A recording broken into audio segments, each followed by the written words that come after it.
നമസ്കാരം. ലയണൽ മെസ്സിയും Argentina football ടീമും കേരളത്തിലേക്ക് എത്തുമെന്ന പ്രഖ്യാപനത്തെ ചുറ്റിപ്പറ്റി ഉയർന്നു വന്ന വൻ വിവാദങ്ങൾ ഇപ്പോൾ സംസ്ഥാന ഭരണകൂടത്തെയും അന്നത്തെ പ്രധാന നേതാക്കളെയും വലിയ രീതിയിലുള്ള പ്രതിസന്ധിയിലേക്കാണ് തള്ളിവിട്ടിരിക്കുന്നത്.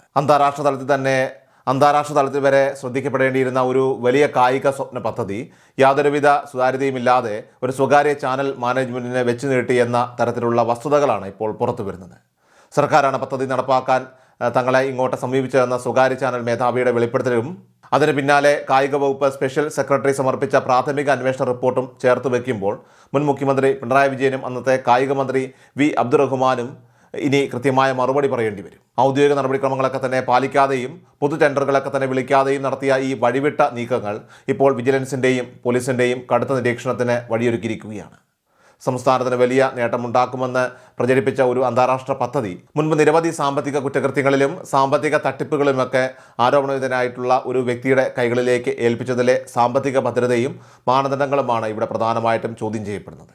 മുൻകാലങ്ങളിൽ ജയിൽവാസം വരെ അനുഭവിച്ചിട്ടുള്ള ഒരു വ്യക്തിയുടെയോ സ്ഥാപനത്തിൻ്റെയോ സാമ്പത്തിക പശ്ചാത്തലം പോലും പരിശോധിക്കാൻ തയ്യാറാകാതെയാണ് കോടികളുടെ പദ്ധതിയുടെ സാരഥ്യം അത് ഭരണകൂടം നൽകിയതെന്ന ആരോപണം ശക്തമാണ്.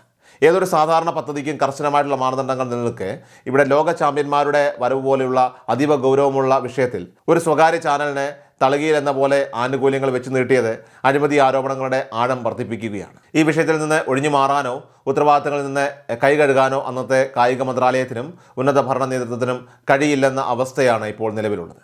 ഈ പദ്ധതിയുമായി മുന്നോട്ട് പോകുന്നതിന് മുൻപ് തന്നെ പോലീസ് വിഭാഗവും മറ്റ് രഹസ്യാന്വേഷണ ഏജൻസികളും സർക്കാരിന് കൃത്യമായിട്ടുള്ള സുരക്ഷാ സാമ്പത്തിക മുന്നറിയിപ്പുകൾ നൽകിയിരുന്നതായിട്ടും വിവരങ്ങളൊക്കെ തന്നെ വ്യക്തമാക്കുന്നുണ്ട്.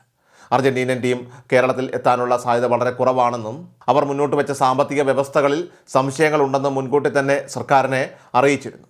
എന്നാൽ ഫിഫയുടെ ഔദ്യോഗികമായിട്ടുള്ള അനുമതിയോ വ്യക്തമായ സാങ്കേതിക ഉറപ്പോ ലഭിക്കുന്നതിന് മുൻപ് തന്നെ കേവലം ബ്രാൻഡ് പ്രൊമോഷൻ ലക്ഷ്യമിട്ട് വാർത്തകളൊക്കെ തന്നെ പ്രചരിപ്പിക്കാനാണ് അന്ന് അധികൃതർ ശ്രമിച്ചത്. ഔദ്യോഗിക വകുപ്പുകളുടെയും അന്നത്തെ ആഭ്യന്തര സെക്രട്ടറിയുടെയും മുന്നറിയിപ്പുകൾ ചവറ്റുകുട്ടയിൽ എറിഞ്ഞുകൊണ്ട് ഒരു സ്വകാര്യ ചാനലിന് വഴിവിട്ട സഹായം നൽകാൻ ആരുടെ നിർദ്ദേശപ്രകാരമാണ് ഈ നീക്കം നടന്നത് എന്നതിലാണ് ഇനി കൂടുതൽ വ്യക്തത വരേണ്ടതായിട്ടുള്ളത്. ഗുരുതരമായ നിയമലംഘനങ്ങളും ചട്ടലംഘനങ്ങളും സ്ഥിരീകരിക്കപ്പെട്ടതോടെ വിഷയത്തിൽ സമഗ്രമായ ഒരു വിജിലൻസ് അന്വേഷണവും കേസെടുക്കലുമാണ് ഇപ്പോൾ ഉയർന്നു വരുന്ന പ്രധാന ആവശ്യം. പൊതുമുതൽ അനാവശ്യമായിട്ട് ദുരുപയോഗം ചെയ്തതിനും നിയമപരമായിട്ടുള്ള നടപടിക്രമങ്ങളൊക്കെ തന്നെ കാറ്റിൽ പറത്തി സ്വകാര്യ വ്യക്തിക്ക് സാമ്പത്തിക നേട്ടമുണ്ടാക്കാൻ ഔദ്യോഗിക പദവി ഉപയോഗിച്ചുകൊണ്ട് ഒത്താശ ചെയ്തതിനുമൊക്കെ തന്നെ അഴിമതി നിരോധന നിയമപ്രകാരം നടപടികൾ സ്വീകരിക്കേണ്ട സാഹചര്യമാണ് ഇപ്പോൾ സംസ്ഥാന നിലവിലുള്ളത്. ഒപ്പം തന്നെ ഈ പദ്ധതിയുമായി ബന്ധപ്പെട്ട് നടന്നിട്ടുള്ള സ്പോൺസർഷിപ്പ് ഇടപാടുകളിൽ വ്യക്തമായ സുതാര്യതയില്ലാത്തതും GST വെട്ടിപ്പുമായി ബന്ധപ്പെട്ട് ഉയർന്നു കേൾക്കുന്ന സംശയങ്ങളുമൊക്കെ തന്നെ അന്വേഷണ ഏജൻസികളുടെയൊക്കെ തന്നെ ശ്രദ്ധയിൽപ്പെട്ടിട്ടുണ്ട്. ഇത്തരം വിദേശ സഹകരണങ്ങളിലൊക്കെ തന്നെ സ്വീകരിച്ച സാമ്പത്തിക കൈമാറ്റങ്ങളുടെയൊക്കെ തന്നെ വ്യാപ്തി കേസിന്റെ ഗൗരവം വർദ്ധിപ്പിക്കുന്നതാണ്. അന്താരാഷ്ട്ര ഫുട്ബോൾ അസോസിയേഷനുകളുമായോ വിദേശ ഏജൻസികളുമായോ നടത്തിയ സാമ്പത്തിക കൈമാറ്റങ്ങളിൽ കേന്ദ്ര ധനകാര്യ മന്ത്രാലയത്തിൻ്റെയോ അല്ലെങ്കിൽ റിസർവ് ബാങ്കിൻ്റെയോ മുൻകൂർ അനുമതികൾ വാങ്ങിയിട്ടുണ്ടോ എന്ന് കേന്ദ്ര അന്വേഷണ ഏജൻസികളും പരിശോധിച്ചു വരികയാണ്. വിദേശ നാണയ വിനിമയ നിയമങ്ങളുടെയൊക്കെ തന്നെ ലംഘനം നടന്നിട്ടുണ്ടെങ്കിൽ അത് എൻഫോഴ്സ്മെന്റ് ഡയറക്ടറേറ്റ് ED ഉൾപ്പെടെയുള്ള കേന്ദ്ര ഏജൻസികളുടെയൊക്കെ തന്നെ അന്വേഷണ പരിധിയിലേക്ക് കേസിനെ മാറ്റുന്നതാണ്.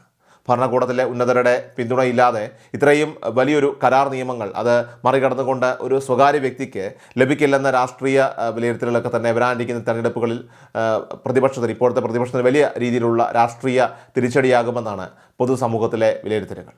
ചട്ടലംഘനങ്ങളും അതോടൊപ്പം തന്നെ പൊതുഭരണ തത്വങ്ങളുടെ ലംഘനങ്ങളും ഓരോന്നായിട്ട് വെളിച്ചത്ത് വന്നതോടുകൂടി അന്വേഷണ ഏജൻസികൾക്കും പോലീസിനും ഇനി മടിയില്ലാതെ കടുത്ത നടപടികളുമായിട്ട് മുന്നോട്ട് പോകാൻ ആവശ്യമായ സാഹചര്യമാണ് ഇപ്പോൾ ഒരുങ്ങിയിരിക്കുന്നത്.